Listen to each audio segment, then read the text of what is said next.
Yo ya doy lo. Ujú. Profe Dianita, si quieres, enciende tu cámara también.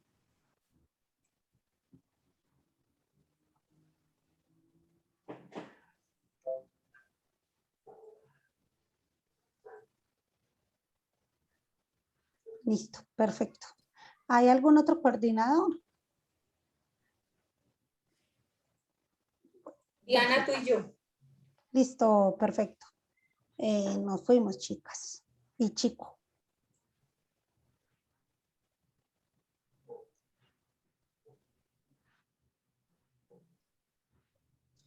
Buenas tardes para todos y todas. Desde la licenciatura en Educación Infantil, el día de hoy queremos realizar un webinar súper importante sobre el futuro de la educación con nuestro compañero Sebastián y nuestra coordinadora Sonia Quintero y Diana López.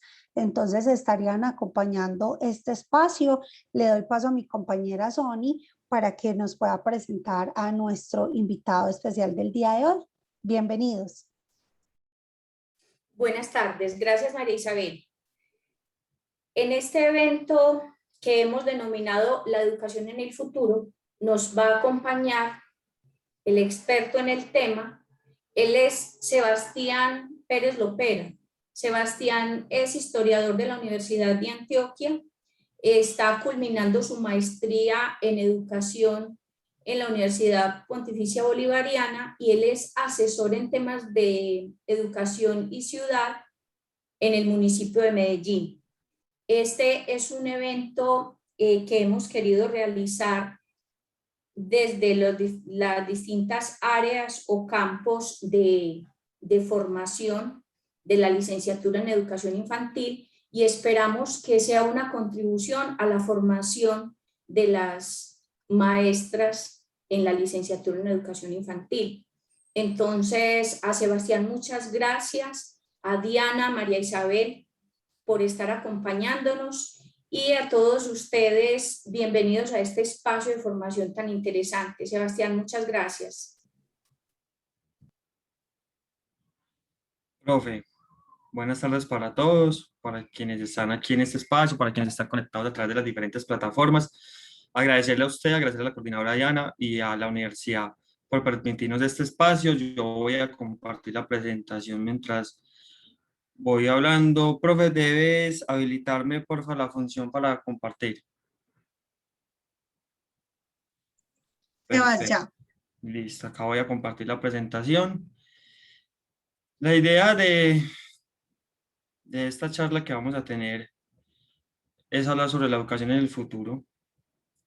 Y antes de comenzar con el tema en específico, a mí me gustaría proponer, profes, y ya ustedes me dirán si es posible o no, que las preguntas se hagan en el momento en el que las tengan. ¿Por qué? Porque la idea de esta presentación, más que venir acá a hablar 2 horas yo, es presentar una serie de reflexiones que se han venido dando en los últimos años, que son el producto de la experiencia que he tenido en el sector público, en la planificación educativa de ciudades, las lecturas que he tenido que hacer y producto de la investigación también que he realizado en el campo educativo.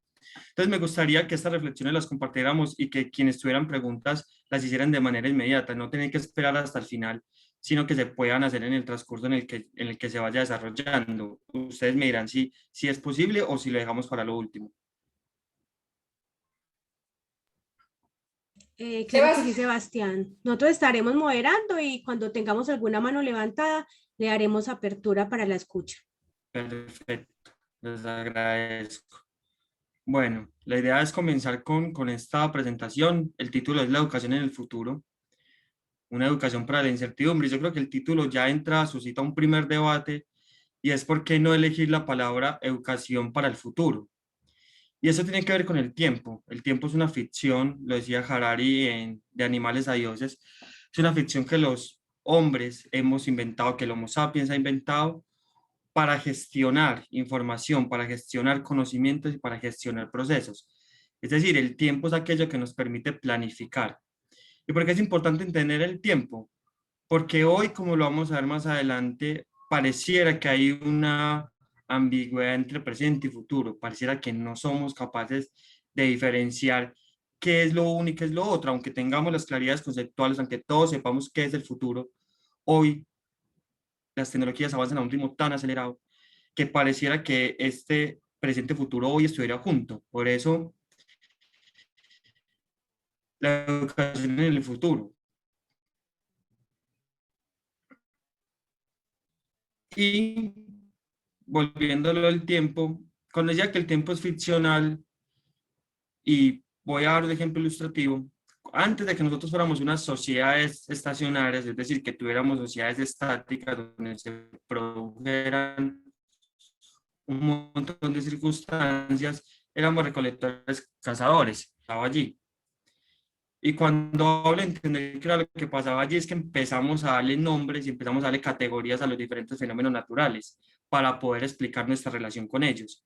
Por eso aparecieron una serie de dioses, apareció la religión o la concepción animista de la vida y apareció el tiempo. No entendió el tiempo como pasado, presente y futuro, pero sí entendiendo el tiempo como noche y día, ¿cierto? ¿Qué es lo que representa el día y qué es lo que me representa la noche? Cuando nos volvimos una sociedad más estacionaria, cuando empezamos a percutar en lugares, cuando empezamos a estar en lugares mucho tiempo, a sembrar, a construir, la noción del tiempo cambió. Como esto es una ficción, como el tiempo es una ficción que nosotros mismos inventamos, pues nosotros mismos la vamos reinventando a medida que la sociedad va avanzando y a medida que la sociedad avanza, el tiempo también se complejiza. Cuando ya éramos sociedades estacionarias, teníamos una concepción ya de pasado, presente y futuro. ¿En qué construíamos el pasado? Lo construíamos a través de la oralidad. Cuando llega la escritura, aparece la historia como la conocemos hoy. Pero teníamos un pasado que era oralidad y ese pasado lo que hacía era recordarnos constantemente las historias de nuestros héroes. ¿Quiénes éramos nosotros? ¿De dónde veníamos? ¿Cuál era esa identidad que como grupo nos hacía unificar? Teníamos un presente que era un presente mucho más largo, un presente mucho más estacionario, que era el día a día. Y teníamos un futuro que lo que nos sirviera para planificar, ¿cierto? ¿Cuánta cosecha tengo que guardar yo para los tiempos de sequía? ¿Cuánta cosecha tengo que guardar para los tiempos de guerra? Entonces, digamos que ahí el tiempo nos funcionaba como un planificador, y no solo en cuanto a las cosechas, en cuanto a toda la estrategia política, militar, económica de las sociedades. A medida que la sociedad fue avanzando y se fue complejizando, el tiempo a sí mismo se complejizó. Y yo les voy a poner un ejemplo ilustrativo. Si un hombre se hubiese acostado a dormir durante 300 años, entre el año 1000 y el año 1300, seguramente este hombre cuando se hubiese levantado no hubiera encontrado grandes diferencias en su contexto, en su panorama, en su paisaje, porque era un tiempo mucho más estacionario, era un tiempo mucho más lento, los cambios sociales iban mucho más lentos, y a la medida que los cambios sociales van lentos, el tiempo va lento. Pero ¿qué pasara si un hombre que se acostó en 1990 se levantara hoy? ¿Cuántos cambios vería? ¿Cuántas transformaciones vería? Seguramente este hombre se encontraría totalmente perdido. Y para quienes les gusta Marvel, pueden tomar el ejemplo de cuando el Capitán América se acuesta, se congela y se levanta 40 años después. Todo lo que cambia, porque el tiempo se va acelerando. Y por eso el título de esta presentación es la educación en el futuro, porque hoy estamos en un tiempo donde el futuro es un constante ya. El futuro no nos permite grandes planificaciones. Está sucediendo, sucede tan rápido que tenemos que adaptarnos igualmente rápido. Y eso tiene mucho que ver con la educación y con las tecnologías, como lo vamos a ver más adelante. Entonces, inicialmente es esto. Por eso el título es la educación en el futuro y no la educación para el futuro. Y es una educación para la incertidumbre. Ya vamos a ver cómo el tiempo, a medida que acelera, va creando incertidumbres. Aquí tenemos una diapositiva y es una pequeña reseña. El pasado es muy importante y ya lo vamos a ver, porque el pasado es lo que le va a permitir a un educador aprender a leer un contexto y unas situaciones. No todos los pelados, no todos los jóvenes vienen con las mismas circunstancias, con las mismas situaciones y los mismos contextos. Por lo tanto, sus procesos de aprendizaje también son diferentes. ¿Esto quiere decir que tenemos que hacer uno? Seguramente no. Pero esto quiere decir que como educadores estamos en la tarea de aprender a leer de dónde viene este muchacho. Y les voy a dar un ejemplo. No es lo mismo un chico que viene desplazado de una zona rural, que llega a una ciudad que es ajena a él, donde tiene que desenvolverse de un montón de situaciones que apenas está conociendo y tiene que ingresar a un aula escolar con otros compañeros que seguramente ya llevan un tiempo viviendo en esa zona, en ese barrio, que seguramente muchos no son desplazados, sino que son residentes, y ahí hay unas diferencias categóricas, ¿cierto? Eso es lo que se nos da. Entonces, por eso el pasado es muy importante, esa indagación con el alumno, esa pregunta cotidiana y preguntar de dónde viene. El presente era estático, ahora está en constante movimiento. Ahora es muy difícil, sobre todo con el tema de las redes sociales y con el tema de la digitalización, hablar de un presente estático. Hoy el presente cambia constantemente y esto hace que esa figura de futuro, ese horizonte que nos permite organizacional, se vuelve un presente, se vuelve una hora constante. Entonces, la primera pregunta es, ¿qué clase de sociedad somos? ¿Quiénes somos los colombianos? Ese es nuestro contexto, es donde nosotros enseñamos.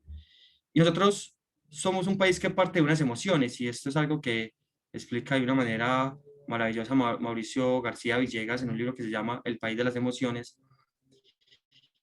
Y entender las emociones y entender los sentires es muy importante porque las emociones tienen una estructura que es cognitiva y pasa por un proceso mental, después pasa por un proceso del cuerpo, ¿cierto?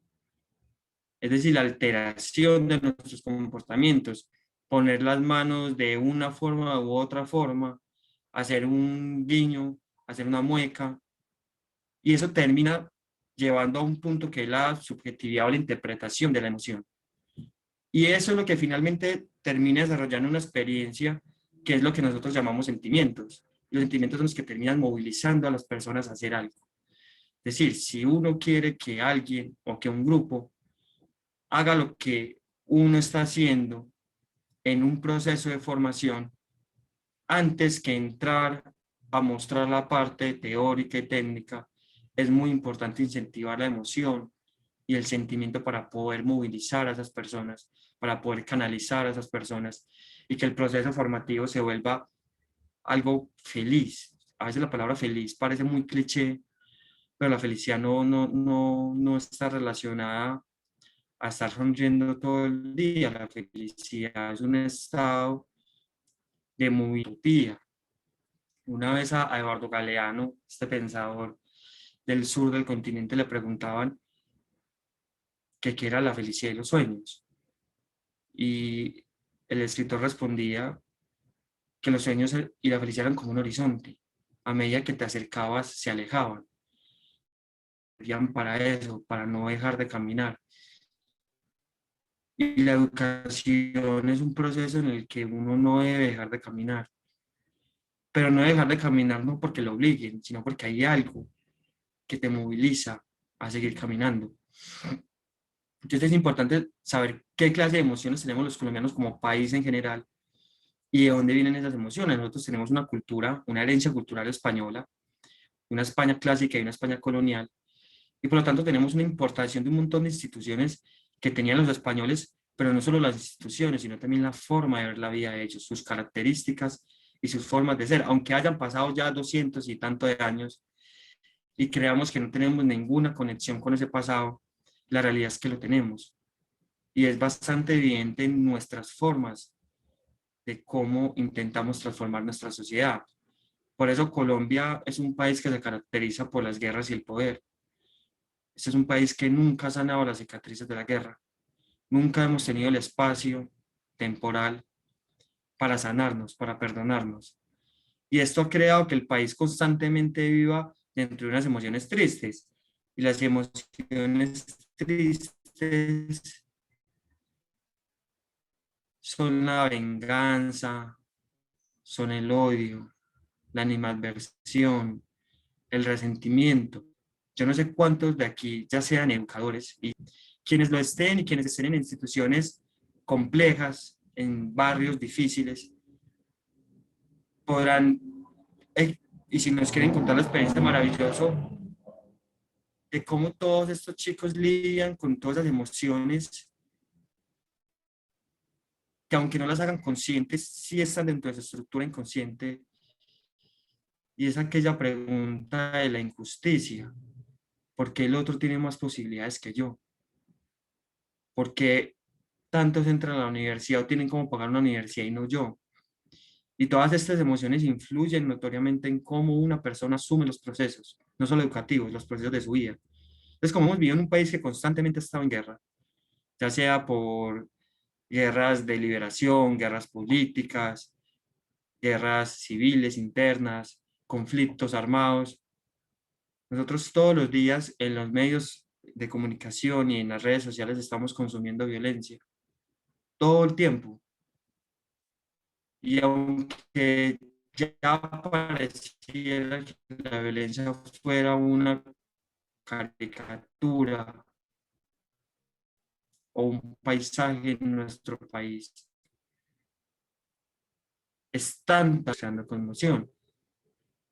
La estructura de desarrollo cognitivo de las personas para sus procesos cotidianos resulta que nos impacta de una manera directa.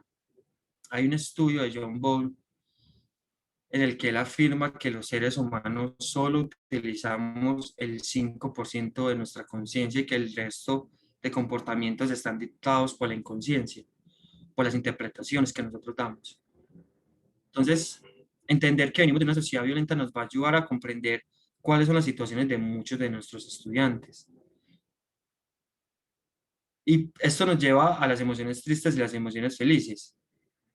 Las emociones tristes, ya se las comenté, son el odio, la venganza, la animadversión.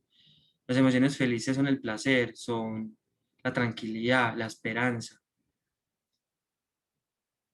Y parte del ejercicio educativo, si bien Freire decía que los maestros tienen que tener unas posiciones políticas no entendidas como la política partidista, sino entendidas como la política en temas de decisión de cómo quiero yo afrontar el país.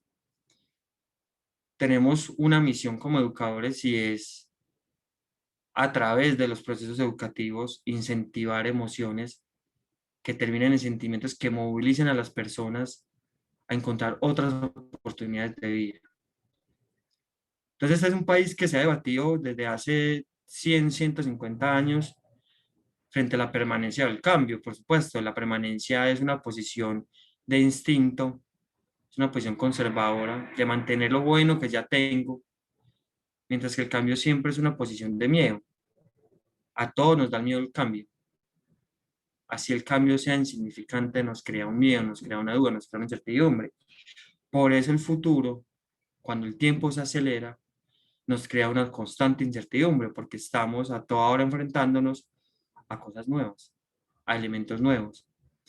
Entonces, entender y poder hablar sobre las emociones, entendiendo el contexto en el país en el que vivimos, es importante porque esto es un primer paso para canalizar a los estudiantes y orientarlos en los procesos.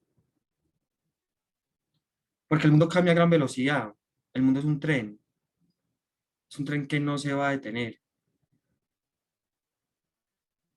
Y es un tren agresivo. Es un tren injusto. Es un tren que no se va a detener a mirar para atrás y detenerse por quienes se quedan atrás. Entonces, tenemos que comprender que esto es injusto, pero también tenemos que comprender que los cambios, que hemos de tener una mayor disposición hacia el cambio, que hemos de tener una mayor disposición a no quedarnos en la zona de confort. Eso parece coaching, pero es una referencia de hacia dónde debemos ir. Y por supuesto que el tren debería bajar la velocidad, porque la sociedad avanza tanto como avanzan las últimas personas de esa sociedad. Y mientras nosotros nos debatimos los pesares, pues el mundo está cambiando, y el mundo está cambiando es que en los últimos 300 años hemos tenido 4 grandes revoluciones. Hemos tenido revoluciones industriales, hemos tenido revoluciones científicas, hemos pasado del vapor a la energía, de la energía a la ciencia atómica, y de la ciencia atómica a la 4ª revolución industrial, al mundo digital. Y todo esto en 160 años, cuando el Homo sapiens tiene como existencia miles y miles de años, más de 10.000 años. Transformaciones a un nivel aceleradísimo. En los últimos 5 años, el ser humano ha producido el 90% de toda la información en toda su historia. Es muchísima información en tan poco tiempo. Y esto es un ejemplo de la velocidad a la que avanza el mundo. Y estos cambios constantes se dan en todos los estadios sociales. Esto no solo es de la educación, esto es en todos los campos, desde la medicina, desde las ingenierías, la política, inclusive la filosofía. Y cuando estos cambios constantes afectan todos nuestros estadios sociales, nos tienen que llevar a 2 cosas. Primero, una reflexión. ¿Vale la pena ir tan rápido? Y a una segunda reflexión. ¿Qué tanto nos estamos quedando debatiendo minucias y estamos perdiendo el foco de lo que necesitan nuestros estudiantes? ¿Cuál es la pertinencia de la educación que estamos dando? ¿Hacia dónde está apuntando el mundo? Hace poco leía un estudio para un proyecto de ciudad que que estoy acompañando, y más o menos a 2025, 2030 se van a perder 75 millones de empleos. Que son empleos que realmente no se van a perder, son empleos que se van a transformar. Y yo les hago una pregunta: ¿cuántos de ustedes hoy se ponen a pensar en profesiones que antes existían y ya no existen? ¿Cuántas empresas han reemplazado esas profesiones? Yo me acuerdo, por ejemplo, que acá en Medellín había un lugar que llamaba Blockbuster para alquilar películas. Hoy eso ya no existe, y tenemos Netflix. Los carteros ya no existen, ya tenemos el correo electrónico. El cine tiende a desaparecer. Hoy seguimos yendo al cine por una costumbre, por un plan, por salir, por verse con los amigos. Pero si quisiéramos no ir al cine, no tendríamos absolutamente ningún problema, porque tenemos al menos 5 plataformas para ver todo tipo de películas. Y así se van transformando muchos empleos. Hoy uno va a Home Center, no sé si otro centro comercial o almacén de cadena lo tenga, y ya hay cajeros automáticos. Eso quiere decir que eso es otra profesión que se va a transformar. Entonces es muy importante pensar en eso, porque como nosotros estamos formando seres humanos y los estamos orientando hacia una posibilidad de futuro, hacia una potencia, como dicen los alemanes, nosotros tenemos que ser conscientes de hacia dónde está yendo el mundo. ¿Qué está pasando con todas estas profesiones? ¿Cómo se están transformando? Porque si bien en la educación básica, primaria, secundaria y media, nosotros no tenemos el impacto como lo tiene una universidad en términos profesionales, sí tenemos el impacto en la formación de saberes, de competencias, en el fortalecimiento de las habilidades que todos estos estudiantes van a necesitar en su futuro. Por ejemplo, hoy hablar inglés es fundamental. Entonces, como el mundo cambia a gran velocidad, esto también nos implica desde el sector educativo, pues empezar a acelerar un poco más los procesos. A veces en la política uno escucha mucho a los técnicos decir que la educación es muy lenta y que por eso no resuelve ningún problema.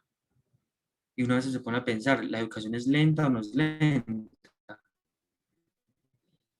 Y efectivamente a veces es un poco lenta. Y es lenta por eso mismo, porque no se ha adaptado a los cambios que vienen con la tecnología y que vienen con la sociedad en general.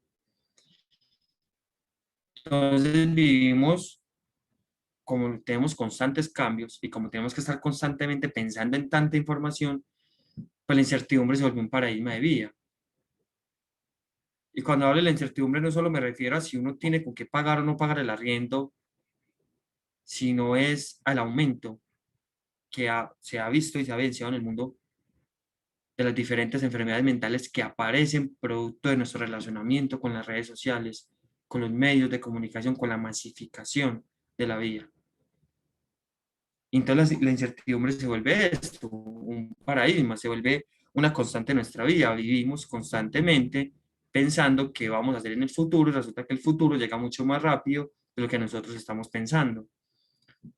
Y parte de esta incertidumbre es la posmodernidad. Y la posmodernidad, en palabras llanas y sencillas, es el rompimiento y la ruptura que tiene la sociedad con la modernidad, con la tradición.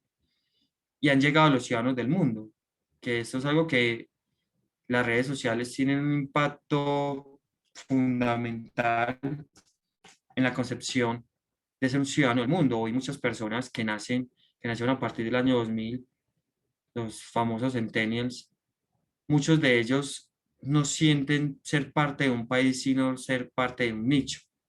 Y ese nicho puede ser las redes sociales, y esas redes sociales se vuelven una nación. Por eso acá abajo pongo redes sociales, la nueva nación del mundo. Y esto implica que cuando no hay tradiciones, la tradición es una ruptura con el pasado. Y la ruptura con el pasado crea una incertidumbre porque ya no sé de dónde vengo, ya no me interesa saber de dónde vengo, pero aunque me interese o no me interese, ese pasado es el que me determina, no al 100%, pero es parte de la construcción que determina a un ser humano en su vida. Y una parte importante, porque el pasado en un primer momento se transmite a partir de los padres y en un segundo momento a partir de nuestras relaciones que tenemos, barriales, comunitarias, territoriales. Pero la posmodernidad y las redes sociales traen algo más y es que la primera identificación que uno tiene como pueblo es la geografía. La geografía es el primer determinante de cómo se va o cómo son los posibles comportamientos de una persona. Al tener las redes sociales, al estar metidos en las redes sociales todo el tiempo, 24/7 por sus características técnicas de ubicuidad y portabilidad, esto hace que nosotros ya no tengamos una relación con el paisaje. Y al no tener relación con el paisaje, perdemos identidad. Y eso es muy importante tenerlo en cuenta a la hora de educar. Por ejemplo, Japón es un país que hace poco, eso fue noticia el año pasado, decidió quitar de su currículum historia de Japón y poner historia del mundo. Cómo ellos se relacionan con el mundo, cómo los estudiantes a partir de ese relacionamiento crean una de las competencias del siglo XXI, que es el multialfabetismo. Y nosotros seguimos en una sociedad muy conservadora, sobre todo los antioqueños tendemos, por estar rodeados de montañas, históricamente a ser una sociedad conservadora y encerrada en sus propias formas de ser. Y eso hay que empezar a deconstruirlo. Hay que empezar a relacionar desde la escuela al chico con el mundo. A mí me gusta hacer un ejercicio que no es mío, se lo aprendí a otro profesor, y es hacer cursos con Maps y con estas aplicaciones que permiten ver el mundo. Ver geografía en una aplicación de estas le permite al niño no solo intentar imaginar lo que está representando a través de las palabras del profesor, sino verlo con sus propios ojos e interactuar con eso. Y esa interacción es otro grado de apropiación. Y la incertidumbre, entonces, como paradigma, nos lleva a preguntarnos quiénes son las personas a las que estamos educando hoy, cuáles son algunas de sus características. Esa es una presentación que es sumamente larga. Ese es un tema muy largo. Yo lamentablemente no pude traerlo todo y por eso seguramente acá me faltarán algunas características y me faltarán algunos temas que en otra oportunidad podremos ver, pero quise enfocarme por este lado porque son características que ya son notorias.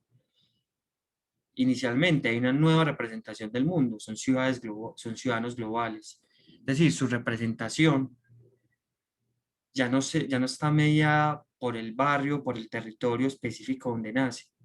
Pero es que a través de una red social yo me puedo comunicar con alguien de otro país, puedo conectarme a la cámara y él puede mostrarme cosas de su ciudad. O yo puedo jugar online estos diferentes juegos, Minecraft y todos estos juegos, y conectarme con personas del otro mundo. Es que del otro mundo, qué pena, de otro mundo. Todavía no hemos llegado a esa tecnología, de otro mundo.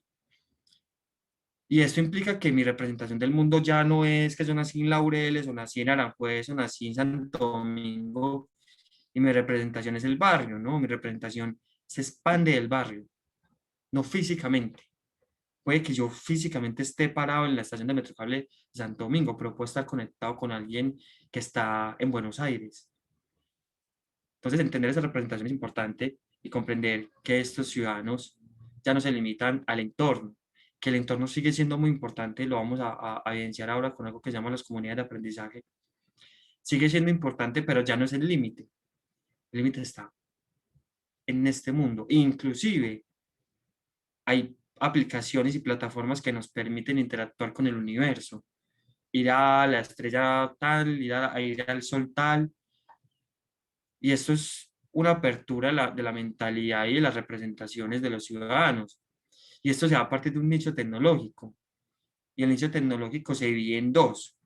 Prensky habló a principios de los 2000 sobre los nativos, no, a principios de la década de 2010, habló sobre los nativos digitales.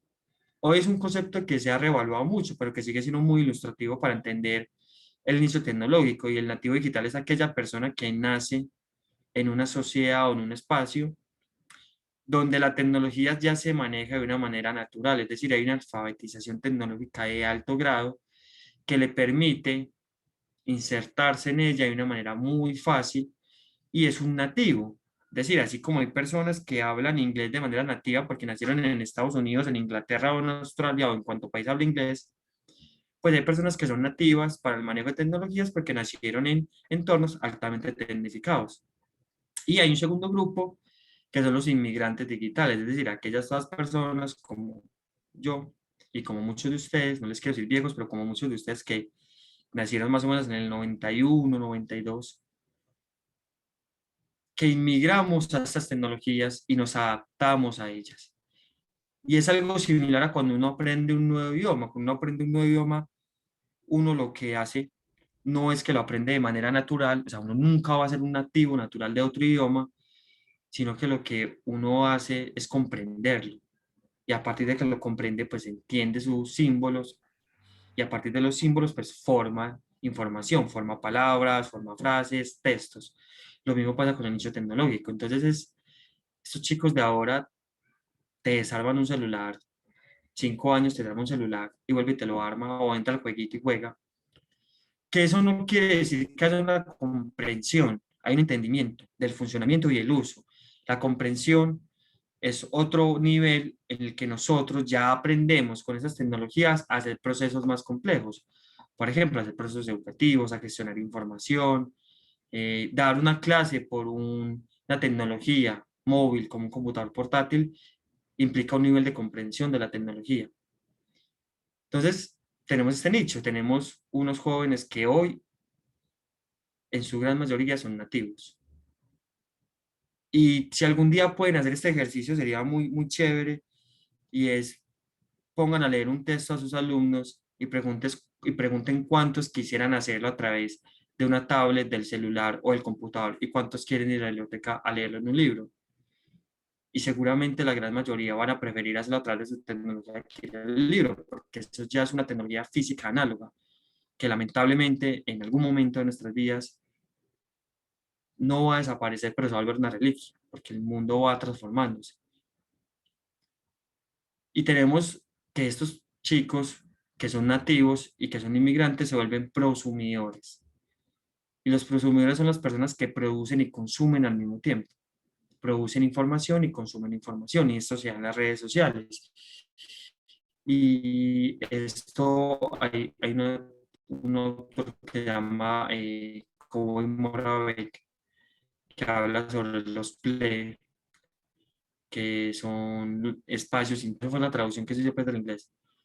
Y estos prosumidores lo que hacen es que a través de las plataformas se educan, estudian, hacen procesos. Hoy, cuando tuvimos la pandemia y tuvimos que migrar a las tecnologías digitales, pues muchos de ustedes tuvieron que crear grupos en Teams, en Zoom, en Webex, en Meet, y a través de esos grupos se generan unas interacciones. Y a través de esas interacciones se produce y se consume una información, pero eso también pasa a otro nivel. Están los programadores, los diseñadores, todas estas personas que se han especializado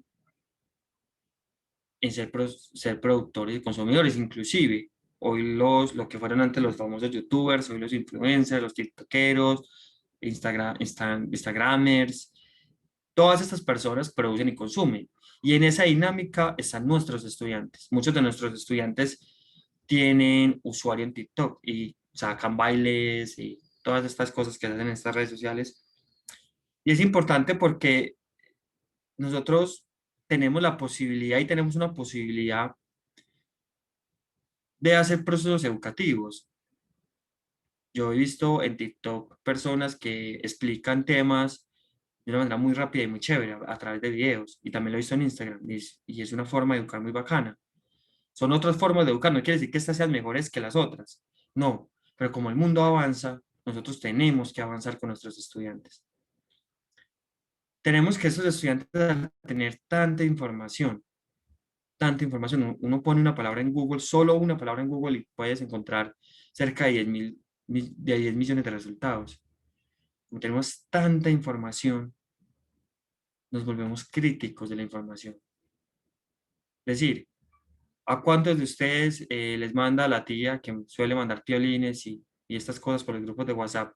Manda una información sobre alguna política que se está haciendo en el país y uno lo primero que uno se pregunta es, pues sí tendrá razón, o sea, sí será verdad lo que me está diciendo ella, pero si uno se lo escucha a un experto en algún programa, en algún podcast, en alguna visualización de YouTube o en la televisión, uno dice, ah, bueno, sí, sí es verdad, porque la información nos lleva a una competencia y qué tal el siglo XXI, que es la gestión de información, ¿cierto? Cómo busco, evalúo y sistematizo la información.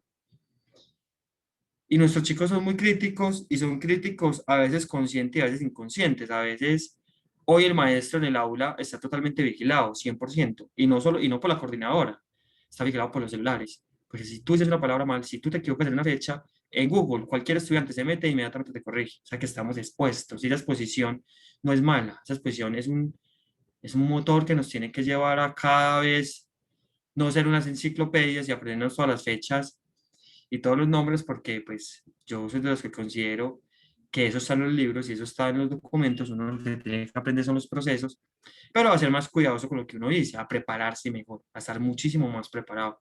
Además porque todo lo que hemos dicho conlleva que los estudiantes de hoy son más inconformes.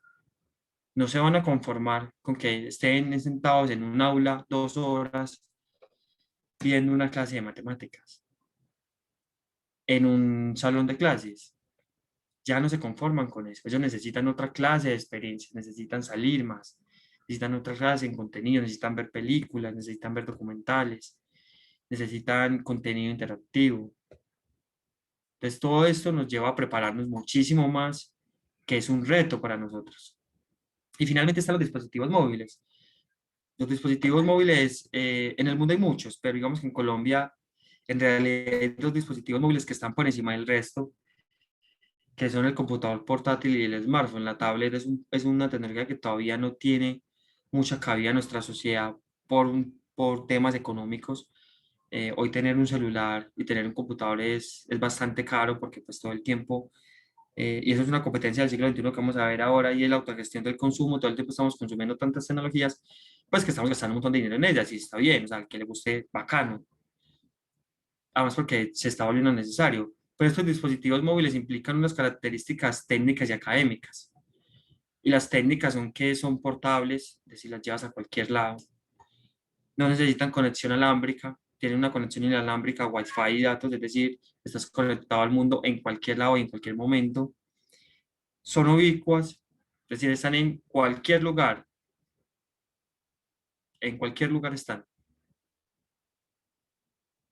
tienen manejabilidad, es decir, el celular tú te lo puedes meter al bolsillo y pues, ahí lo tienes, puedes escribir en él y escribes, no escribirás una tesis, pero pues puedes mandar información y tienen unas características académicas que están relacionadas a la información que estas tecnologías nos han permitido y que tienen que ver con criterios de uso, que son la veracidad, la confiabilidad, el ethos del autor, es decir, cuál es la experiencia de los autores, entre otras características que no vienen al caso de este conversatorio. Entonces, digamos que estas son 5 características que yo quise traer para ilustrar un poco quiénes son los chicos a los que les estamos enseñando, ¿cierto? Y cuáles son algunas de las características que seguramente muchos de nosotros nos incluimos dentro de esas mismas 5 características, a otro nivel posiblemente, pero estamos dentro de esas 5 características. Y esto nos lleva a entonces hablar sobre las habilidades, los saberes y las competencias de esos estudiantes, de esas personas a las que nosotros estamos educando. Y esta es la segunda parte de esta presentación. Y en esta segunda parte tenemos las habilidades. Yo aquí traigo una concepción que es clásica y es que las habilidades son talentos, destrezas y capacidades que tienen las personas para una acción. Pero acá viene un punto importante, las habilidades comienzan a temprana edad. Y como el mundo ha cambiado, y yo sé que parezco un sirirí con esa frase, pero es muy importante mantenerla siempre constante, pues las habilidades también cambian. Seguramente hace unos 40, 50 años las habilidades de nuestros padres eran muy diferentes a las habilidades que hoy tienen los niños. Y hay un factor de cambio que revolucionó estas habilidades. Y es que las habilidades en el pasado se transmitían de manera oral, de padre a hijo, por generaciones de familia. Muchas familias eran zapateras y el hijo era zapatero. Muchas familias eran carniceras y el hijo era carnicero. Ahora resulta que las habilidades no se transmiten solo por el canal de los padres, se transmiten a través de las redes sociales. Porque hoy nuestra interacción con las redes sociales es mayor que nuestra interacción con nuestros padres. Aunque pueda sonar un poco duro y drástico, hay investigaciones que evidencian que los jóvenes pasan mucho más tiempo dentro de sus redes sociales que por fuera de ellas. Que claro, por las redes sociales pueden interactuar con la madre a través del chat y con el padre a través del chat, por supuesto. Pero seguramente la relación física y la relación tecnológica tienen representaciones diferentes y por lo tanto tienen secuelas diferentes. Entonces, como las habilidades comienzan a temprana edad, y estas habilidades ya no solo pasan por el padre o la madre o el abuelo o el tío o quien críe, quien tenga la responsabilidad del niño, sino que también pasan por las redes sociales, hay ahí un punto de inflexión y voy a hacer un paréntesis, y es que las tecnologías y las redes sociales tienen hoy una dificultad a nivel normativo y es que no hay ningún tipo de regulación sobre ellas.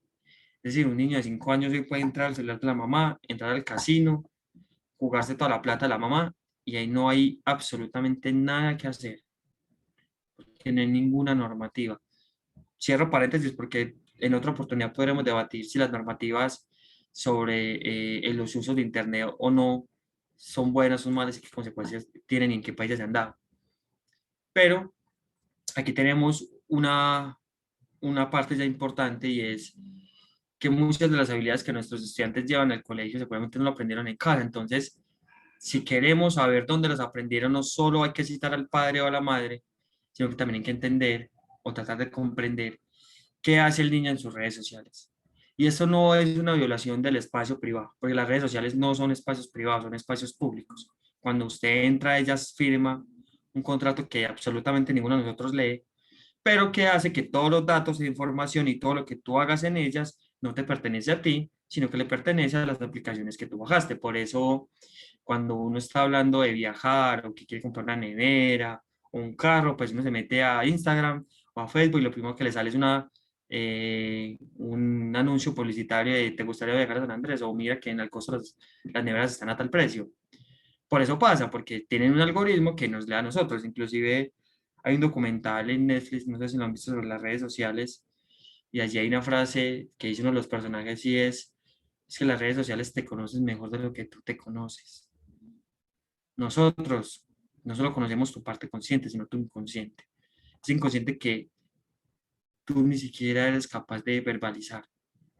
Entonces, muchas de estas habilidades que tienen los niños en un primer momento no son pensadas, no son racionalizadas. El niño las hace a través de, ya sea la imitación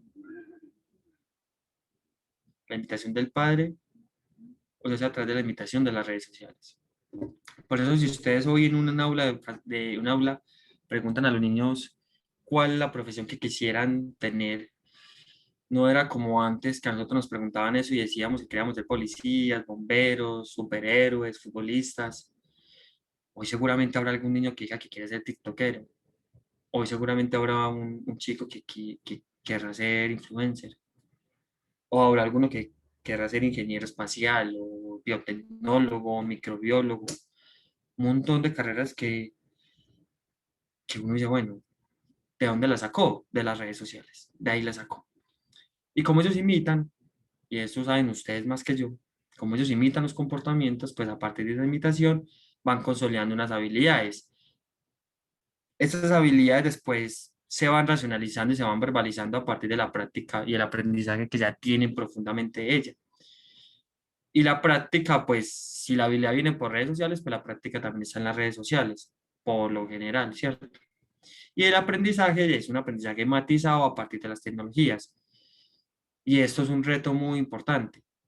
Y es un reto porque hoy tanto los padres como los docentes ya no solo tienen una dimensión para entender el niño de dónde hace tal cosa, sino que ya tienen dos dimensiones. La primera dimensión es su casa, la familia está estructurada para ser la primer barrera moral y cultural para que el niño no salga a la calle a tener instintos naturales. Ya después pasa por un proceso educativo larguísimo, pero de aquí viene la práctica y hay un libro de David Martín Díaz que se llama ¿Por qué educamos?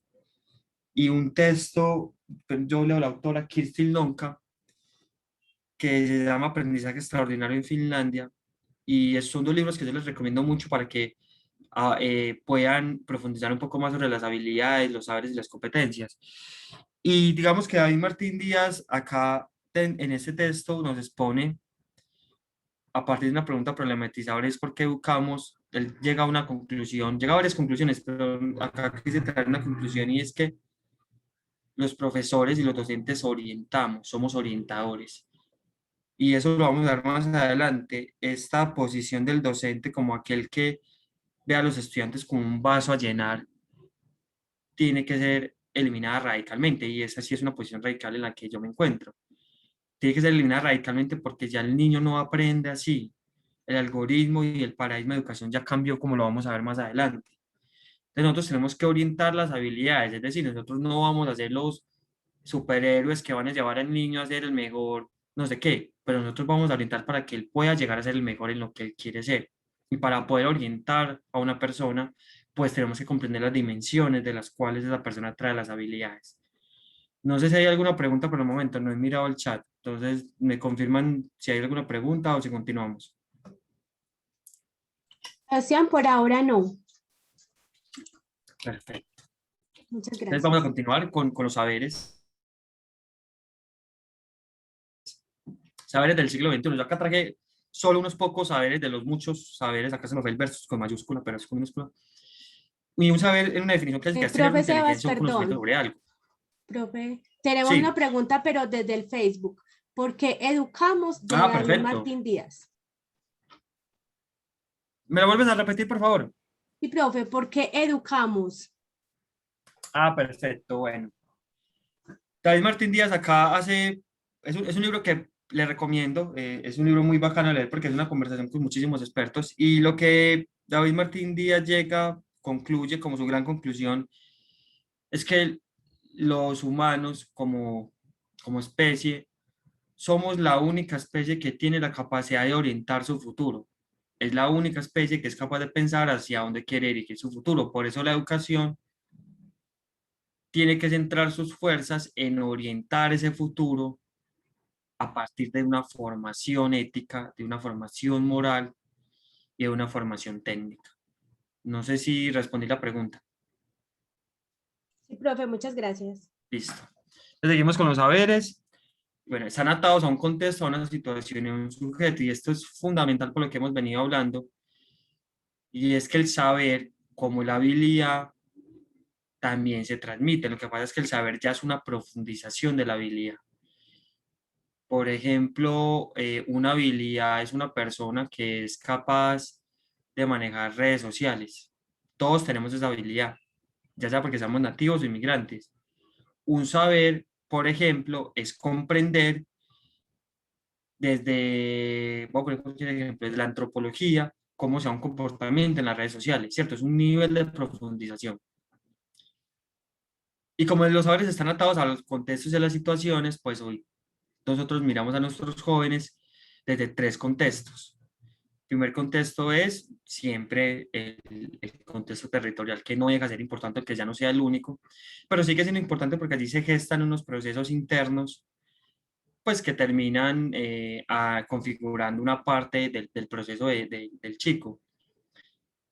Unas situaciones que suceden en su contexto. No es lo mismo uno nacer en un barrio donde hay violencia a nacer en un barrio que está rodeado de árboles. Eso en el imaginario y en la representación pues repercute en la forma en cómo nosotros enfrentamos la vida, ¿cierto? Y los sujetos, o sea, que es lo más importante de la educación. O sea, lo más importante de la educación, y es bueno recordarlo con las tecnologías, es que a nosotros nunca se nos puede olvidar que nuestra misión es formar estudiantes, no formar tecnologías. Y que las tecnologías no son ni buenas ni malas. Y las tecnologías no son utópicas o distópicas, no salvan el mundo ni lo destruyen.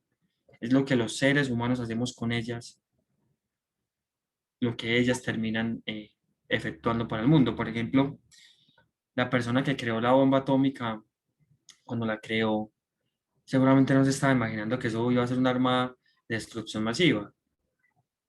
La estaba pensando para otra cosa. Y fuimos nosotros quienes la utilizamos para eso. Cuando uno hace bullying a través del Facebook o el WhatsApp, pues no es eliminar el WhatsApp. El WhatsApp es un mediador. Es el comportamiento nuestro el que hace que la tecnología se pueda ver de una u otra manera. Por eso, y aprovecho, hago otro paréntesis para eh, decir que mi maestría está enfocada en tecnologías digitales, y hoy en día uno escucha, o sí, escucha maestros y personas de la educación que dicen que las redes sociales distraen a las personas, pero no es la red social la que te distrae, es uno el que se distrae. Entonces, ahorita en competencias vamos a ver algo que se llama la autogestión. Es como yo me autogestiono para no estar constantemente en las tecnologías o para saber diferenciar los tiempos, pero cierro paréntesis y volvemos a los saberes. Tenemos los saberes tradicionales y los saberes actuales. Y esto lo pongo en versus porque implica una transición, una transformación. Nosotros antes teníamos otro tipo de saberes.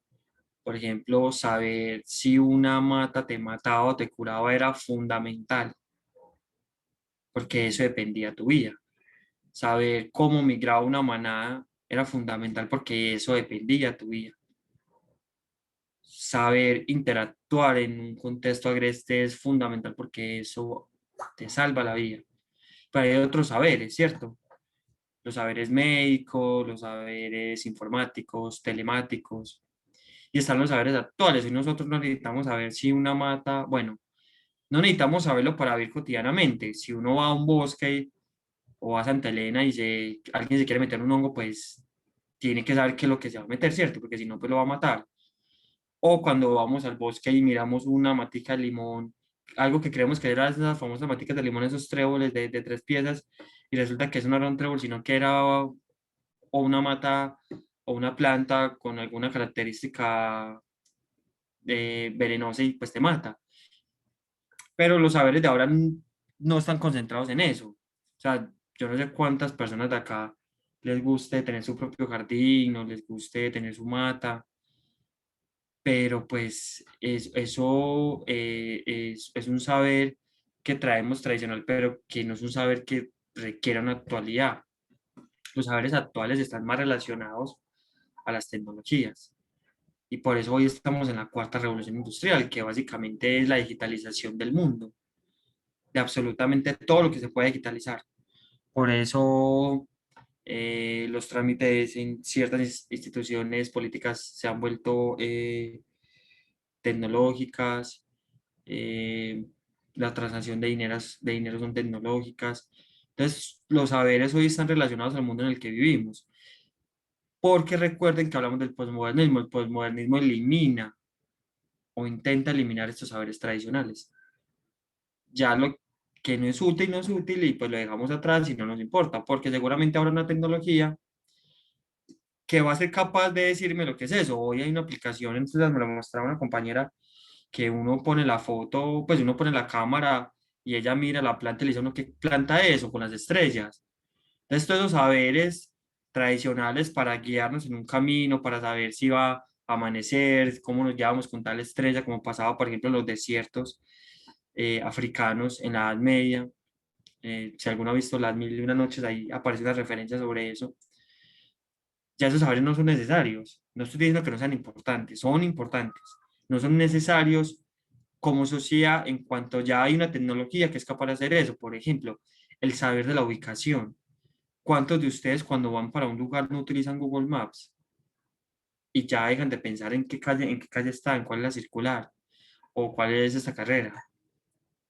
Y eso tiene que ver también con algo que es un poco más inconsciente y es el tema de la responsabilidad. Es mucho más fácil que la tecnología asuma la responsabilidad por mí, sea ella la que se equivoque, a que sea yo el que me equivoque. Si yo meto el Maps y voy para X lugar y resulta que la tecnología se equivocó, pues yo madreo a la tecnología, pero yo me quito la responsabilidad. Entonces, estos saberes están relacionados a estas tecnologías y los saberes de nuestros estudiantes están aún más relacionados a estas tecnologías. Hoy un joven que tenga 12 años, que nació en el 2009, 2010, es un joven que difícilmente va a comprender la dimensión de jugar policías y ladrones, por ejemplo, o chuchacogía. Ellos ya tienen otra clase de comprensiones sobre los saberes, ¿cierto? Sobre cómo se relacionan con nosotros y cómo a partir de una inteligencia o un conocimiento se relacionan con algo. Entonces aquí vamos a ver algunos saberes para el siglo XXI, que son el uso de tecnologías como lo expresábamos, el Profe uso de Sebas, medios. perdón. Sí, Precisamente en lo que estabas hablando radica nuestra siguiente pregunta. ¿Cuál es listo. la diferencia entre saberes tradicionales versus actuales? Y es una pregunta también del Facebook. Perfecto, listo. Entonces, el saber tradicional, a ver, digamos que conceptualmente el concepto saber no va a transformarse si está seguido por el apellido tradicional o por el apellido actualidad. La diferencia tajante o la diferencia entre lo tradicional y lo actual es que lo tradicional está más referenciado hacia nuestro contacto experimental con la realidad natural, ¿cierto? Es decir, para decirlo más sencillo, que creo que lo que más enredado que un berraco, el saber tradicional está más relacionado a las experiencias que nosotros tenemos frente a un conocimiento o una inteligencia que está en un espacio físico, porque la tradición está relacionada a los espacios físicos. Es decir, entender lo tradicional no como el pasado, o bueno, sí entenderlo como el pasado, pero no como el pasado en tiempo, sino como el pasado de la experiencia. Mientras que el saber actual es un saber que está coyuntural al día de hoy. Por eso el saber no cambia, o sea, la conceptualización del saber no cambia. Tener una inteligencia, un conocimiento sobre algo es lo mismo en el pasado que en el futuro o en el presente. Es el mismo concepto. Lo que cambia es la concepción de lo que se entiende por tradición y lo que se entiende por actualidad. Me dicen si respondí la pregunta o si la vuelvo a responder o la profundizo un poco más. No, profe, está muy bien. Y por último tenemos, dice cómo la educación del futuro I can't hear permite... my audio. Hola. Ya. ¿Cómo la educación del futuro permitirá que los niños logren interesarse en la ciencia y academia en un contexto colombiano desde lo rural, dado que en la actualidad las redes sociales y el acceso a la tecnología tienen mayor influencia en ellos? Perfecto. Me voy a volver entonces un poco para responder esa pregunta. ¿Y cómo hacemos para que los estudiantes se interesen por la producción académica y científica en el contexto rural? Bueno, lo primero que uno como docente debería hacer, y esto no lo digo con ánimo de ser un gurú de la educación, sino con ánimo de compartir un poco las experiencias que ya hemos tenido, es movilizar al estudiante, ¿cierto? Y al estudiante se lo moviliza a partir de las emociones y los sentimientos.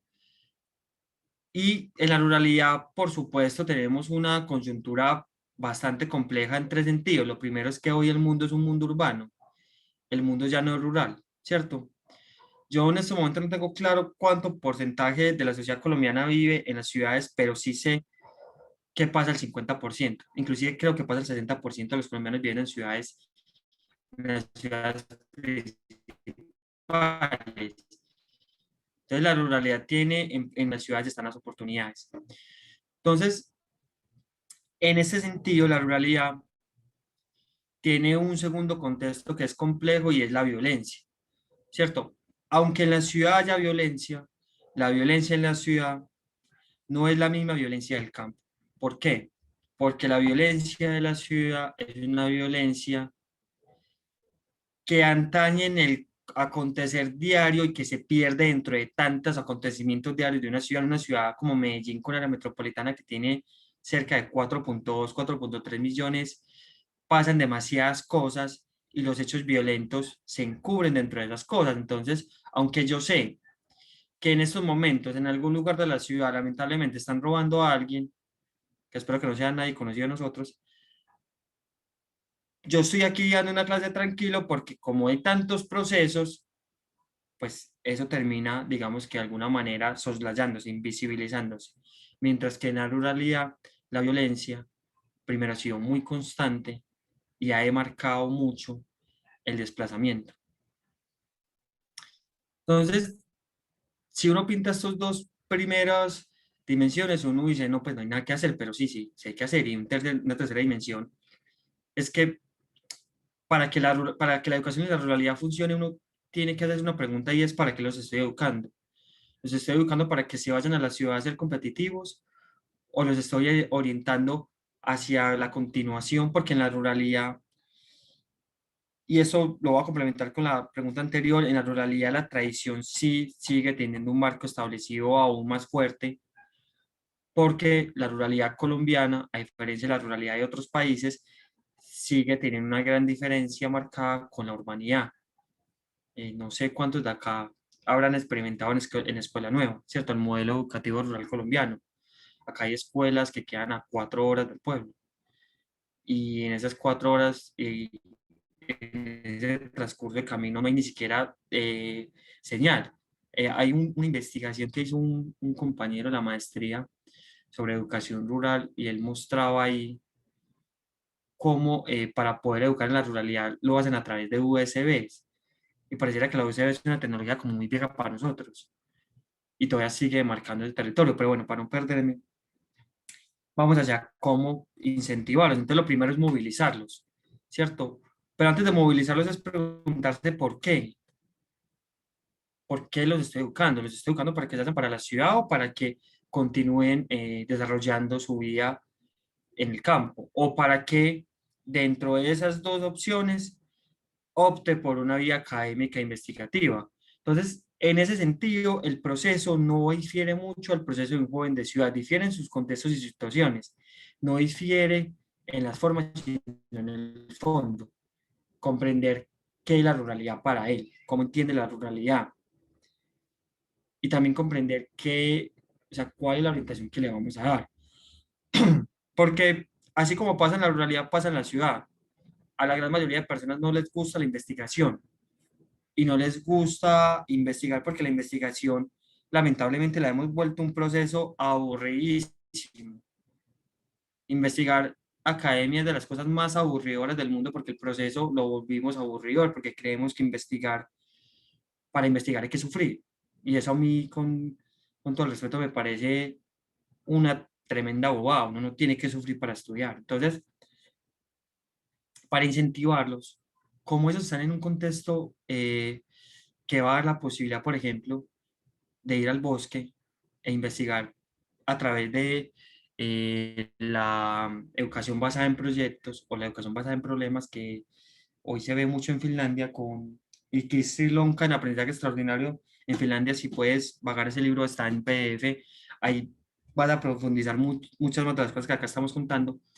Puedes empezar con ejercicios experimentales de llevarlos al campo, por ejemplo, llevar al campo y en el campo, a través de un aprendizaje basado en proyectos, incentivarlos a la investigación. Mauricio Villegas cuenta cómo él empezó a investigar a partir de acompañar a su padre al campo a estudiar botánica. Entonces, estas son formas de incentivar, es decir, para investigar no hay que aprenderse la metodología de la investigación. Es importante leerla, sí. Hay que aprendérsela, no. Para investigar hay que despertar emociones y conexiones. La investigación es una conexión. Tú no investigas lo que no te interesa, investigas lo que te interesa, lo que quieres profundizar. Entonces, para responder a la pregunta, para concluir la respuesta a la pregunta es, motívalos a base de proyectos con los que ellos puedan interactuar y quieran profundizar.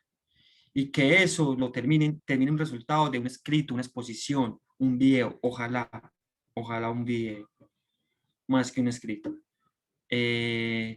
No sé si respondí a la pregunta, entonces me cuentan, profe, Claro que sí, mi para profe, continuar. muchas gracias. Bueno, si alguna pregunta sienten que queda floja, me la vuelven a hacer porque de pronto al ser larga se me queda algún pedacito o de pronto la entendí de otra manera. No hay ningún problema. Tenemos, digamos que otros los saberes del siglo XXI es la telemática. Y la telemática está relacionada a todos los procesos de información que nosotros tenemos, no solo en las redes sociales, sino en nuestros procesos. Y este es un saber que nosotros todo el tiempo estamos con información, todo el tiempo, como ya se los he dicho en repetidas ocasiones, todo el tiempo. Desde que usted se levanta hasta que se acuesta, está recibiendo información, recibe boom, boom, boom, boom, información por todos lados. Y la telemática es un proceso de la gestión de información que nos permite articular información. Y les voy a poner el mejor ejemplo que existe para la telemática, que es Wikipedia. Cuando usted abre Wikipedia, usted buscó cuántos goles ha hecho Messi en toda su historia. Entonces usted encuentra ahí un enlace que dice Champions League y usted va a la Champions League. Y eso es una articulación. De una información vas a otra información, a otra información, a otra información, a otra información. Y eso termina articulando un conocimiento o un saber, ¿cierto? Te termina dando unos saberes que luego vas a profundizar cuando estés en la universidad, en una especialización, en una maestría, en un doctorado. Y está la perspectiva. Y la perspectiva es el futuro, es cómo miro yo hacia adelante, ¿cierto? El saber ir hacia adelante, el saber planificar hacia adelante. Y esto es un asunto que es muy importante en la educación. Que nosotros tenemos un modelo curricular que es bastante rígido. Y es bastante rígido en cuanto el modelo no cambia.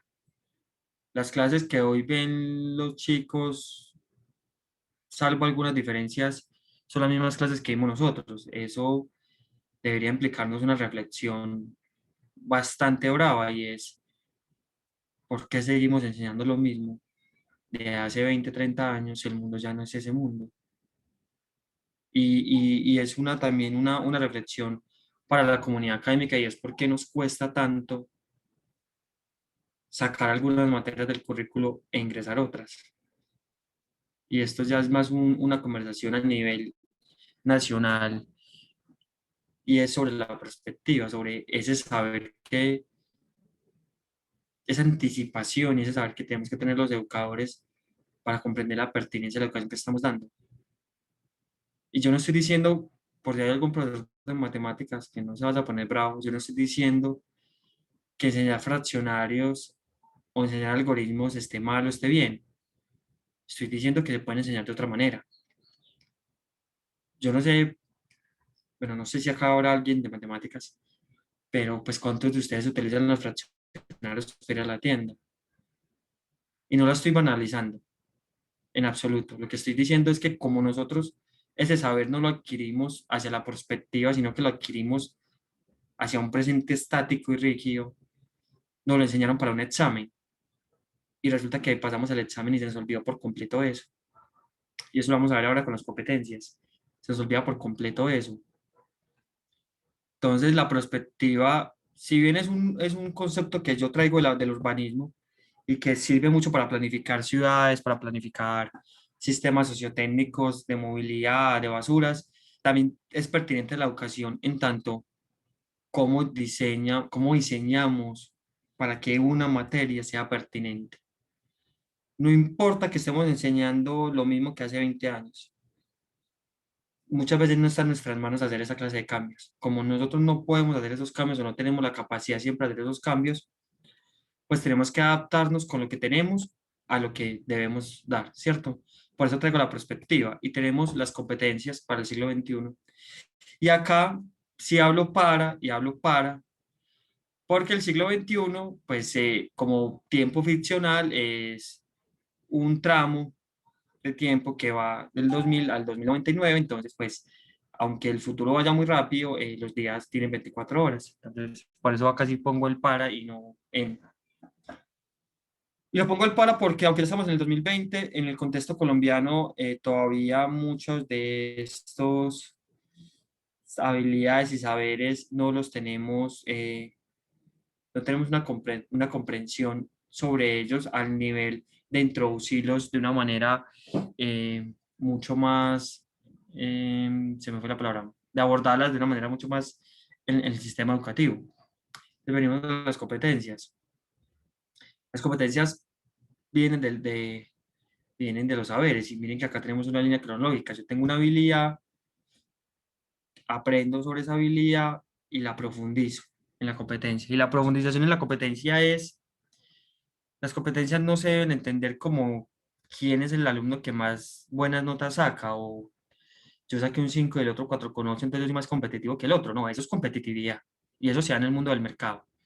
Aquí en el mundo de la educación hablamos de la competencia entendida como los competentes, ¿cierto? Como cómo hago yo para que algo que me están enseñando, una información que me está llegando, la pueda utilizar en situaciones reales de aprendizaje y en situaciones reales de vida.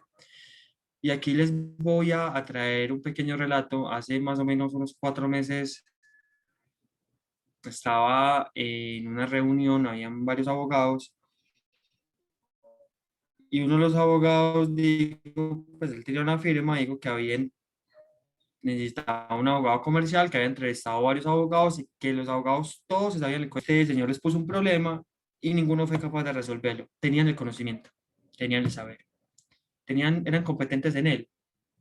No, porque la competencia es aprender a resolver situaciones reales de vida. Cómo lo que yo aprendo puede ayudarme a resolver situaciones de vida. Por eso, si uno va a enseñar con lo que se puede, hay temas muy abstractos, pues que bajarlos a la realidad es bastante complejo y que tampoco son su naturaleza. O sea, yo no estoy diciendo acá que todo lo que enseñemos tiene que resolverle problemas a la gente.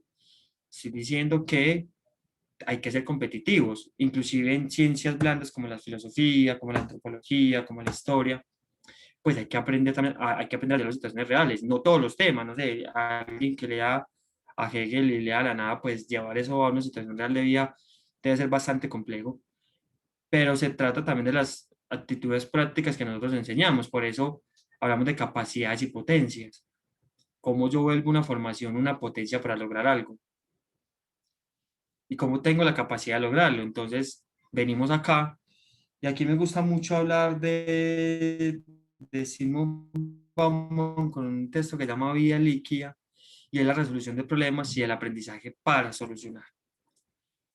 Y en Vía Líquida, Simon Bauman dice, dentro de muchas de las cosas que expresa ahí, que uno de los problemas de las sociedades modernas es que no saben resolver problemas. Y nosotros deberíamos aprender a resolver problemas porque eso es lo que constantemente tenemos en la vida, toma de decisiones. Nosotros permanentemente, todo el tiempo estamos tomando decisiones. Y uno las va a tomar, esté o no esté formado, las va a tomar, pero hay alguna posibilidad de que con la formación que uno aprendió en la escuela y en la universidad, pues uno pueda tomar mejores decisiones, que a la final se trata de eso, orientar la vía es tomar mejores decisiones para todos y para uno mismo. Y aquí tenemos las tecnologías digitales y referencia un libro de Albéniz Cortés Rincón que se llama Experiencias en Innovación Educativa. Y la competencia en tecnologías digitales es una competencia importante porque pues nosotros todo el tiempo convivimos con esas, como ya le hemos dicho un montón de veces, convivimos con esos aparaticos y con esos aparaticos podemos hacer N mil cosas, desde jugar hasta pasarnos todo el día viendo TikTok o hasta gestionar información, preparar una clase. Yo, por ejemplo, parte de esta clase de las diapositivas las preparé en el celular mientras estaba en el trabajo. Entonces, aprender a profundizar esa comprensión de las tecnologías para que nos ayuden en nuestra vida cotidiana, por supuesto que son una herramienta útil. Es mejor, ahora quien diga que es mejor no tenerlas que tenerlas, que tenerlas nos ha tenido muchos problemas, pero recordemos que las tecnologías no hacen absolutamente nada, salvo que sea una inteligencia artificial y pues quiera dominar el mundo y nos quiera esclavizar, salvo eso. Pero por lo general el computador piensa a partir de lo que tú le introduces a él. Por supuesto que los algoritmos de Google y el algoritmo de Facebook y el algoritmo ya tienen hoy la capacidad de tener comportamientos propios, pero eso es inteligencia artificial. Entonces, es aprender a usarlas, aprender a tener criterios. Y acá quiero hacer más énfasis que en el resto de competencias, pero son las que más dificultades y retos nos crean a nosotros constantemente. Cuando hablo de criterios, es los criterios de uso. ¿Por qué estoy usando una tecnología? ¿Para qué la estoy usando? Y eso está relacionado con manejo de la vida cotidiana y consumo, que ya vamos para allá. Pero entonces las tecnologías digitales nos llevan al siguiente punto, y son los encuentros culturales y la identidad cultural. La identidad cultural no es la misma identidad nacional. Y les voy a dar acá un ejemplo explícito. Los antioqueños se identifican con los antioqueños en tanto son las personas que viven en el territorio antioqueño. Y entre Antioquia hay por lo menos 6 grupos diferentes de antioqueños. Están los antioqueños andinos, están los antioqueños de la costa, están los antioqueños del Bajo Cauca, que son los mal llamados chilapos. Qué pena si alguien acá es de allá no quiso no me acordé de la otra expresión, es una mala utilización de la palabra, pero es una referencia. Está el antioqueño de las minas, está el antioqueño del río, y la identidad cultural es el paisa, o sea, yo soy paisa porque nací en Antioquia, en la zona andina, y me identifico con gente de Risaralda, con gente de Quindío, con gente del norte del Tolima, con gente del norte del Valle, con gente de Caldas, pero como paisa, por ejemplo, no tengo la misma identidad cultural que una persona que nació en Urabá. Entonces, esa es como la diferenciación, la identidad cultural no se suscribe a un territorio, sino a una forma y a unas características de ser. Y entonces estos encuentros culturales se dan ¿en qué marco? En el marco de la globalidad, en el marco de las redes sociales. ¿Cómo? ¿Y por qué eso es una competencia? Porque es que tener todo ese acercamiento, esa relación, tener una perspectiva sobre diferentes debates en Colombia. Hace poco estuvo el tema de la eutanasia, no voy a dar una opinión acá, pero es un tema que se volvió global. Yo vi tuiteros, periodistas argentinos, españoles, hablando sobre ese tema, porque los identifica culturalmente, porque hay una identificación cultural, hay una misma lucha. Y esto solo se puede hacer a través de la globalidad que permiten las redes sociales. Imagínense en un debate de esta magnitud a través del teléfono, por ejemplo. O sea, nos tocaría hipotecar la casa para pagar esa llamada. O imagínense en esa discusión a través de cartas. Muy compleja, muy compleja. Entonces, estas tecnologías, esta competencia de saber manejarlas, pues nos da unos encuentros culturales y una identidad cultural.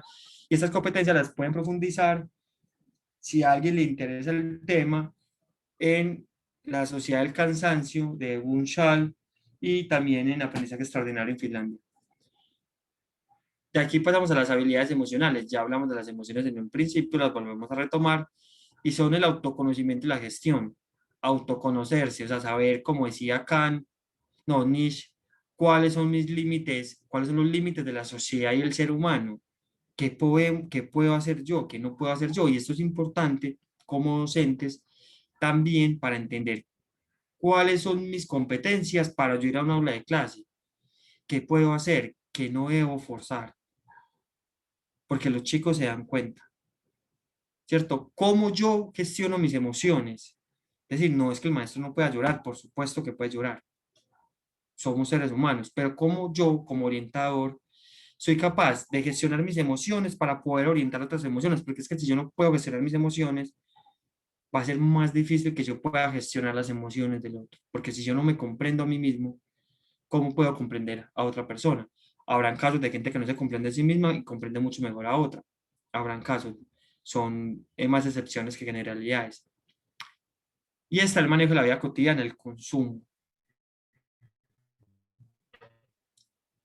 Y el consumo está muy relacionado a la educación en un sentido pequeño, pero que es importante todo el tiempo.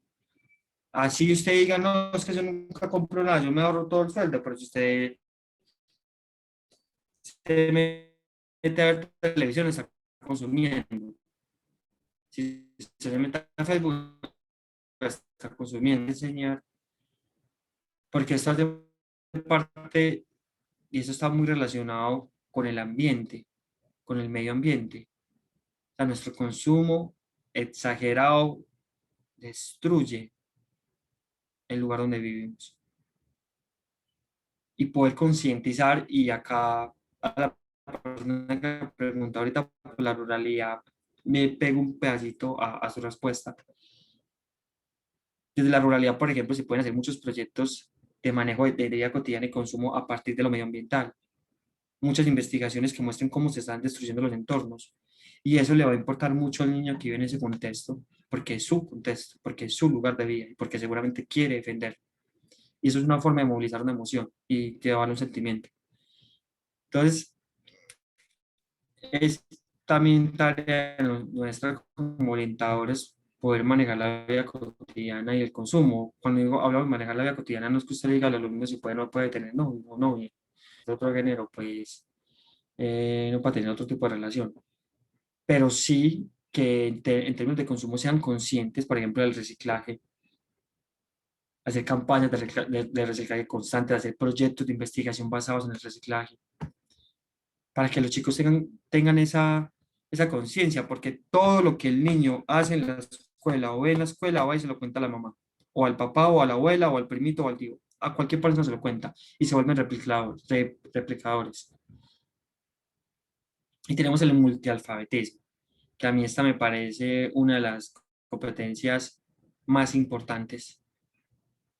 Puede que todavía en Colombia no lo veamos tanto, pero eso tiene que ver cómo un docente tiene que lidiar con diferentes formas de comunicar dentro de un aula de clase. ¿Y a qué me refiero con diferentes formas de comunicar? No me estoy refiriendo a si el estudiante responde más al escrito o al oral o al movimiento del cuerpo. Me estoy refiriendo a las formas de comunicación en tanto expresiones. Y acá voy a traer una experiencia que tuve el año pasado, y es que nosotros intentamos mirar, por ejemplo, cómo respondían las personas a un proyecto a partir de stickers y emoticones. Y en un principio pensamos que la gente no nos iba a entender y o sea, nos entendió más gente de la que pensamos. Y eso es una forma de comunicar y eso es multialfabetismo. Entonces, cuando uno va a hablar con chicos, y eso de acá saben más ustedes que yo, pues uno tiene que medir su nivel de comunicación, ¿cierto? ¿Cuáles son las nuevas representaciones que tiene ese niño? ¿Cómo son sus formas de comunicarse? ¿Cómo representa, por ejemplo, la violencia? ¿Cómo representa, por ejemplo, el amor?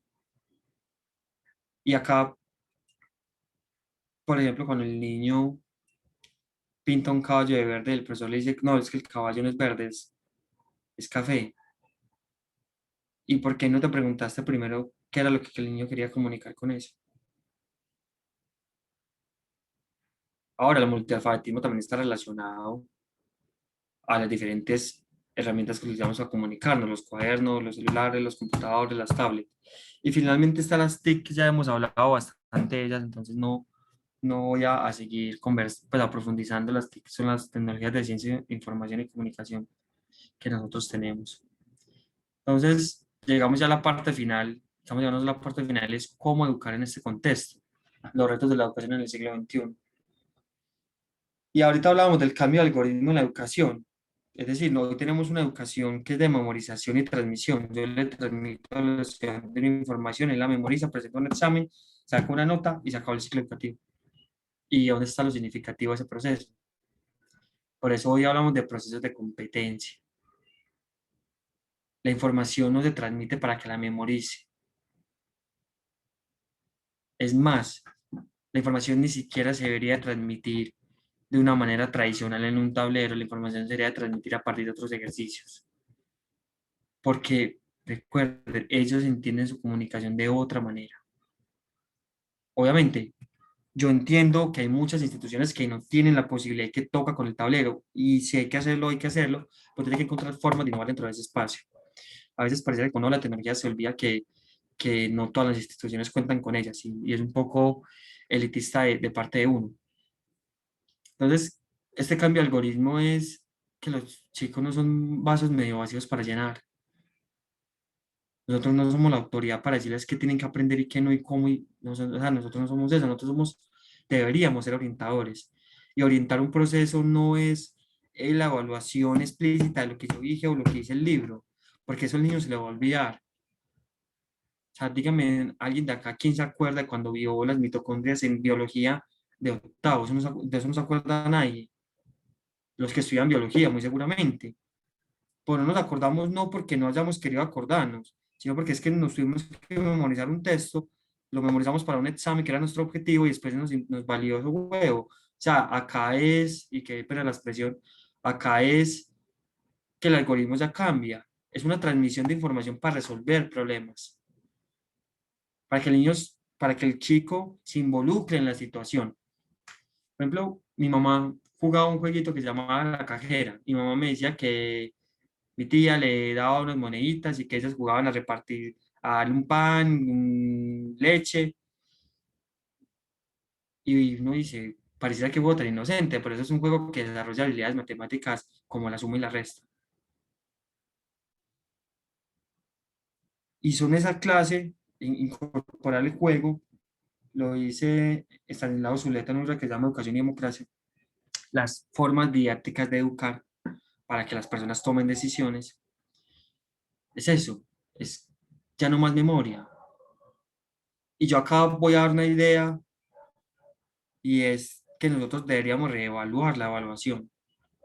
La evaluación no puede seguir siendo preguntas y conteste, tiene 4 opciones y contesta, eso no tiene ningún sentido. Si si yo el día anterior mi novia me terminó o mi novio me terminó y al otro día tengo un examen y la evaluación la tocas, ya la perdí. Y eso no define si yo sé más o sé menos. Eso no me define a mí. Y crea un espectro engañoso del maestro. O sea, le crea al sistema educativo un engaño, porque cree que quienes son los mejores van a ser los mejores profesionalmente, y eso no es así. Eso no hay ninguna correlación, no hay ningún estudio que demuestre que eso es así, porque las competencias que uno necesita en la vida real es aprender a resolver problemas con la información y el conocimiento que uno adquiere. Cuando usted vaya a dar una clase, usted no va a tener a su profesora para decirle qué es lo que va a tener que hacer, y usted no va a tener el libro para memorizarlo. Es cómo usted transmite la información en esa competencia. Por eso es pasar de la certeza que es la memoria, a la incertidumbre, que son los procesos para resolver problemas. Y por eso acá pongo la educación basada en proyectos, problemas y situaciones reales. Pasamos a algo que se llama los ambientes virtuales de aprendizaje. Esto es como como un agregado que traje sobre los nuevos espacios educativos, entendiendo la pandemia y todo lo que esto conllevó. Y es que en los ambientes virtuales de aprendizaje como este que estamos teniendo, son espacios de autogestión del conocimiento, es decir, que hay una orientación, hay una información, pero son ustedes, los estudiantes, quienes se tienen que encargar de profundizarlos, de leer, de incentivarse. El profesor ya no es profesor, sino que es un orientador. Sobre todo esto funciona mucho en los cursos virtuales donde no hay encuentros sincrónicos, sino que todos son anacrónicos. Y está el participante, que es la inversión del estudiante. Ya no es un estudiante, sino un participante, entendido como aquella persona que participa en un espacio y que tiene unas responsabilidades. Y las responsabilidades están mediadas por las competencias. Porque cuando el docente no es orientador, sino docente, y transmite información para memorizar y para un examen, no es un orientador, sino que es un maestro, y el estudiante no participa, sino que es un estudiante en tanto recibe toda esta información y no tiene ninguna otra responsabilidad. El participante adquiere una responsabilidad. Y ya para finalizar, me gustaría hablar de la docencia como un espacio de reflexión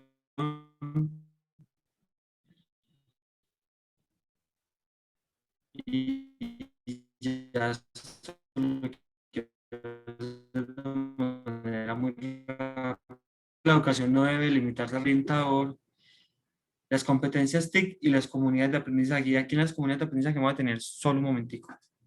Las comunidades de aprendizaje son un concepto que desarrollan sobre todo los españoles. Y la comunidad de aprendizaje lo que concibe es la competencia en tanto permite que se formen comunidades en torno a la formación. Acá en Colombia, sobre todo en Medellín, funciona muy lo que se llama escuela entorno protector, que es lo contrario a las comunidades de aprendizaje, pero tiene pues una argumentación, y es que como nuestros barrios son tan peligrosos y pues hay tanta venta de estupefacientes y de drogas, pues a los estudiantes hay que protegerlos. Pero esa no es o sea, abrir la escuela no es la única forma de llevar la comunidad, el aprendizaje a la comunidad. Por ejemplo, los proyectos basados en fenómenos o en problemas, lo que invitan es a resolver problemas del barrio. Por ejemplo, si el barrio tiene un problema de reciclaje, vamos a hacer una investigación, vamos a construir un método y vamos a construir unas acciones para recolectar esa basura, reciclar y ayudarle a toda la comunidad a entender el reciclaje. Esos y muchos más ejercicios. Yo realmente era esto lo que les quería contar. No sé si hay más preguntas, aportes y comentarios. Si alguno quiere hablar, me gustaría escucharlo. Profe, de parte de Claudia tenemos la siguiente pregunta. ¿Cómo lograr equilibrio entre la tecnología, la educación y los valores en actualidad Sí, que se han perdido tanto? perfecto. Bueno, Claudia, esa es una pregunta bastante difícil. ¿Cómo equilibrar las tecnologías, los valores y la educación? Inicialmente, hay que, y volvemos acá, y es que la tecnología, recuerden, la tecnología, salvo que sea una inteligencia artificial, la tecnología no hace nada. Somos nosotros. Entonces, el equilibrio con la tecnología no debemos buscarlo desde la tecnología, sino desde mi autogestión. ¿Cómo yo me autogestiono para la tecnología? O sea, es decir, cuando yo sé que necesito el celular para buscar algo en Google, en un espacio educativo que me va a permitir una formación, y cuando meterme a la red social en una clase puede que me distraiga algo. Pero no es el celular, soy yo como persona. Entonces, el equilibrio debe estar en la autogestión. Por ejemplo, en los colegios podrían dar cada tanto un espacio para conversar sobre estos temas. O sea, no darlo por sentado, sino conversar, diseñar algunos talleres o diseñar algunas metodologías para conversar cuándo la tecnología es apropiada, cuándo no es apropiada, usos de las tecnologías, criterios de uso de las tecnologías, competencias de uso. Porque seguramente un equilibrio no vamos a encontrar, seguramente no vamos a encontrar un equilibrio. Pero sí lo que tenemos que intentar hacer es que el estudiante comprenda y nosotros comprendamos cuando la tecnología me suma para un proceso y cuando me resta para ese proceso. Para las redes sociales te puedes meter en el descanso, si es lo que deseas, o en tu casa, después de hacer alguna actividad. Pero entender que el aula de clases es un espacio donde las podemos utilizar. Es decir, esto no se puede prohibir. Y yo soy de los que pienso que no se puede prohibir porque a través de esto muchos jóvenes hablan, muchos jóvenes expresan. Yo conocí alguna vez un ejemplo de un profesor que a los chicos que eran muy tímidos les decía que les escribieran por WhatsApp sus respuestas o sus interacciones o sus opiniones y funcionaba. Entonces, por ejemplo, es una forma de encontrar un equilibrio. ¿Te quieres meter a WhatsApp? Bueno, en WhatsApp puedes escribirme a mí como profe y decirme, profe, mire, yo opino esto sobre este tema. Ahora, yo no soy un gurú, no pretendo serlo ni quiero serlo nunca. Entonces, no tendría una respuesta precisa para decirte cómo encontrar ese equilibrio. Creo que ese equilibrio no existe, pero hay formas de orientar a los estudiantes a cómo utilizar las tecnologías para que no se vuelvan un problema, ¿cierto? Para que nuestro uso no las vuelva un problema. Y frente a los valores, es básicamente lo mismo. Pero sí me gustaría de pronto, si Claudia nos está escuchando, que me cuente a qué clase de valores se refiere ella, como para de pronto precisar un poco más y no decir lo que no es. O si no lo quiere escribir. Ah, no, hola profe, ¿cómo has estado? Muy bien, gracias. Lo que pasa es que, bueno, yo soy docente de preescolar y he visto cómo se han perdido los valores, digamos, al interior, digamos, de las familias. O sea, ya los niños se vuelven sordos con ese mal manejo, digamos, por eso te preguntaba el equilibrio de la tecnología, ¿cierto? O en otra instancia, los papás por resolver cualquier necesidad de los niños entregan tecnologías y no hay un manejo, pues, digamos, adecuado. Entonces, he visto cómo los papás buscan como ayuda, pero ya después de que han causado, digamos, el daño, porque ya entonces los niños se les salieron de las manos, ya llegaron a adolescentes, en este caderizómetro también tengo un caso, donde ya los jóvenes no quieren, digamos, hablar con sus papás, porque todo el tiempo son pegados, digamos, de la tecnología. Entonces ha sido pues como una pérdida de valores porque ya no hay encuentros, digamos, directos con sus hijos. Entonces, en ese sentido es que habla, digamos, de la pérdida, digamos, de valores que se han generado, se han gestado al interior, digamos, de las familias. Perfecto, bueno. Muchas gracias. Lo que dices, a ti por la pregunta, lo que dices desde tu experiencia, uno lo puede evidenciar en algunos hogares. Efectivamente, los hijos pasan más tiempo metidos en las redes sociales que interactuando con ellos. Por eso decía ahora que las habilidades ya se transmiten también por las redes sociales, por todo esto que pasa allí. Yo creo que sí es importante poner límites. O sea, el uso del celular no puede ser un uso ilimitado, que el niño lo haga en todo momento, aunque la tecnología se lo permita. Yo creo que deben haber unos límites y deben haber unas reglas establecidas de cuándo utilizarlo. Voy a dar un ejemplo. De cuando estemos comiendo no puedes utilizar el celular. Cuando termines tu tarea puedes utilizar el celular. Porque no poner límite al uso de la tecnología lo que termina haciendo es lo que tú expresas. Es que el mundo única y exclusivamente se vuelve su tecnología. Ya no hay una interacción con el mundo físico, salvo que esté obligado a ir a la institución o salvo que esté obligado por los papás a saludar a la tía que llegó a visitarlos. Ahora, vuelvo y repito, no se trata de prohibir. Prohibir es un error increíble frente a las redes, a las tecnologías, porque es como si le cortaran las manos al niño. Le quitas una forma de representar, su forma de representar. Pero sí establecer unas reglas claras, es decir, establecer unos comportamientos. Creería yo que esa es la forma. Vuelvo y repito, yo como no soy un experto en ese tema en específico, no quisiera decir cosas que no sé. Lo que hablo es desde la experiencia que he tenido, poner límites. O sea, las tecnologías hay que poner límites. Esto es también como la Play. El niño no juega Play cuando quiere, el niño juega Play cuando termina una tarea. Lo mismo pasa con la tecnología. Claudia, cuéntame si te respondí más o menos la pregunta. Si era...